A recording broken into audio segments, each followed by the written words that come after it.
সুপ্রিয় ষষ্ঠ শ্রেণীর শিক্ষার্থীরা, আজকে তোমাদের গণিতের অনুশীলনী 1.3 থেকে 13 নম্বর প্রশ্নটা সমাধান করে দেখাবো।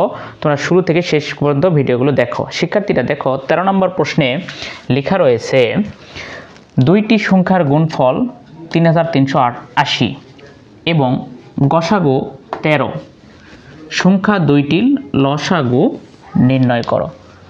প্রশ্নের মধ্যে যে বিষয়টা আছে যে দুইটি সংখ্যার গুণফলটা দেওয়া আছে, আবার একটা গসাগু দেওয়া আছে। এখান থেকে আমাকে ওই দুইটা সংখ্যারই লসাগু নির্ণয় করতে হবে, সেটা আমার উত্তর বের করতে হবে। শিক্ষার্থীরা, প্রথমেই এই প্রশ্নটা সমাধান করতে হলে আমাকে যে কাজটা করতে হবে, দেখো 13 নম্বর সমাধান, খুব মনোযোগ দিয়ে দেখবে ভিডিওটা, তাহলে খুব সহজেই এই অঙ্কগুলো সমাধান করতে পারবে। প্রথমে আমি যেটা কাজ করব, প্রশ্নের মধ্যে কি কি দেওয়া আছে এটা লিখে নেব। তাহলে দেওয়া আছে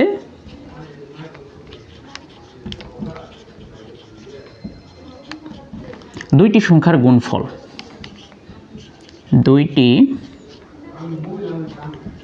সংখ্যার গুণফল,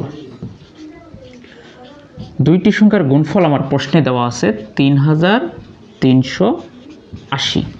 এরপর দেওয়া আছে গসাগু, এবং গসাগু সমান সমান 13। এই দুইটা থেকে আমাকে কাজ করতে হবে, লসাগু নির্ণয় করতে হবে। তাহলে লসাগু নির্ণয় করতে গেলে আমাকে একটা সূত্র জানতে হবে, সেটা হচ্ছে, দেখো আমরা জানি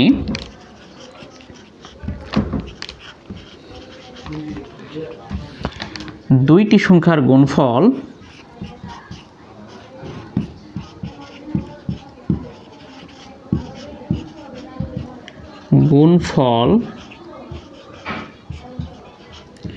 সমান সমান সংখ্যাদ্বয়ের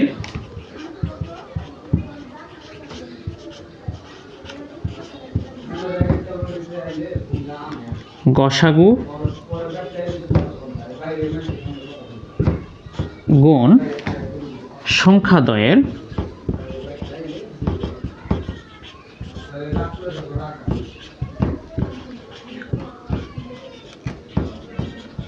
লসাগু। শিক্ষার্থীরা, এই সূত্রটা তোমরা মনে রাখবে যে দুইটি সংখ্যার গুণফল সমান সংখ্যাদ্বয়ের গসাগু গুণ হচ্ছে সংখ্যাদ্বয়ের লসাগু। এখন প্রশ্নের মধ্যে আমার দেওয়া আছে যে গুণফল হচ্ছে 3380 আর গসাগু হচ্ছে 13। এই মানগুলো আমি সঠিক জায়গায় বসিয়ে নেব। তাহলে শিক্ষার্থীরা দেখো, দুইটি সংখ্যার গুণফল আমার প্রশ্নের মধ্যে দেওয়া আছে 3380। এই দেখো 3380, 3380 সমান চিহ্ন দাও। এরপরে দেখো সংখ্যাদ্বয়ের গসাগু দেওয়া আছে 13। তাহলে আমি 13 লিখলাম, এরপরে গুণ চিহ্ন আছে, গুণ দিলাম। এরপর সংখ্যাদ্বয়ের লসাগু যেহেতু আমি জানি না, আর প্রশ্নের মধ্যে আমার লসাগুই নির্ণয় করতে বলছে, তাহলে আমি এখানে লিখব লসাগু। তাহলে শিক্ষার্থীরা, এখান থেকে আমি ক্যালকুলেশন করে এখন এই লসাগুর মানটা নির্ণয় করব। তাহলে দেখো, আমরা সকলেই জানি যে সমান চিহ্নের বাম পাশ থেকে ডান পাশে কোনো কিছু নিয়ে গেলে তার চিহ্নের পরিবর্তন হয়, কিন্তু যদি সম্পূর্ণটাই নিয়ে আসা হয় তাহলে কোনো চিহ্নের পরিবর্তন করতে হয় না। তাহলে দেখো, আমি এখানে লিখতে পারি 13 গুণ লসাগু,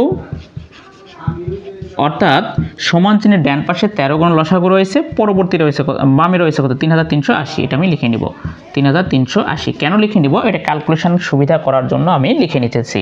তাহলে এরপরে দেখো যে লসাগু সমান সমান লসাগু সমান সমান 3380। এই পাশে দেখো 13টা গুণ হয়ে আছে, বিপরীত পাশে গেলে সেটা ভাগ হয়। আমি এখানে 13টা ভাগ করে দেব। এখন 13 দ্বারা 3380কে ভাগ করলে যে মানটা পাবো সেটাই হচ্ছে এই দুইটা সংখ্যার লসাগু। তাহলে শিক্ষার্থীরা, আমি এই পাশে তোমাদের রাফ করে দেখাবো, তার আগে একটু দেখো। অতএব লসাগু সমান সমান, আমি এখন এই পাশে রাফ করে দেখাই, তোমরা একটু লক্ষ্য করো। দেখো, এই পাশে আমি রাফ করে দেখাবো, 13 দ্বারা 3380কে ভাগ করব। তাহলে 13 দ্বারা 3380কে ভাগ করলে দেখো, প্রথমে আমি 33 নেব, 2 ঘর নেব। 2কে 13 দ্বারা ভাগ করলে 2 দিয়ে হচ্ছে 26।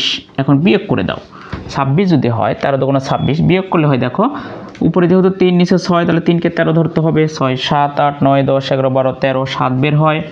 হাতে 1 থাকে, 2 এর আগে 3, 3 দিলাম মিলে গেল 22 শূন্য পড়ে না। এরপরে আমার 8 পাশে লিখে দিলাম, নেমে নিলাম। এরপরে দেখো 13কে কতবার দিলে 78 অথবা তার কম হয়, কিন্তু বেশি করা যাবে না। শিক্ষার্থী তোমরা মাথায় রাখবে, ভাগগুলো তোমরা পারো সুন্দরভাবে ক্যালকুলেটর দ্বারা ভাগগুলো সমাধান করবে।